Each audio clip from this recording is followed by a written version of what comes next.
Saya borak-borak lah dengan kawan saya tadi kan. Saya kata, you rasa lah, siapa penasihat Anwar Ibrahim? Orang tanya saya soalan tu. Saya dah jawapan saya, kena dia jawab. Dia jawab jawapan dia menarik. Saya rasa lah, Is dia kata, Anwar Ibrahim ni tak ada penasihat. Saya rasa Anwar Ibrahim ni tak ada penasihat. Dia selalu anggap orang lain ni tak pandai berbanding dengan dia. So apa yang dibuat ni sebenarnya adalah atas pendapat dia sendiri. Dia dengar dia akan dengar orang ni cakap, orang ni cakap. Lepas tu dia buat keputusan dia. Dia kata satu benda, saya tambah lagi lah. Satu benda juga, saya borak dengan another person. Dia kata satu benda besar yang Anwar Ibrahim buat juga, yang sebenarnya damaging, adalah bila dia buang pension kerajaan, dia ganti dengan KWSP. Memang betul KWSP itu lebih baik daripada pension. Tetapi bagi majoriti orang Melayu di dalam kerajaan, dengan buang benda itu, it's actually damaging.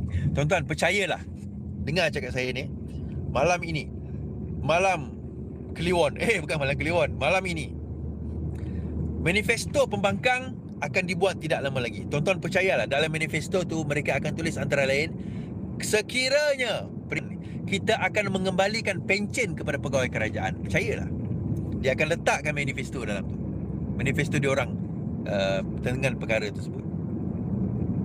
So, all in all, kita boleh kata apa yang berlaku dalam situasi dalam rombakan kabinet itu tidak memberi kesan positif besar. Saya kata rombakan besar perlu dilakukan, betul. Dan Datuk Seri Anwar Ibrahim dengar cakap saya, bukan dia cakap saya. Dia bukan cakap saya pun, dia dengar. Dia pun bukanlah benda tu, it's a common thing. Dia dah buat, okey, dia buat. Okey, dia buat.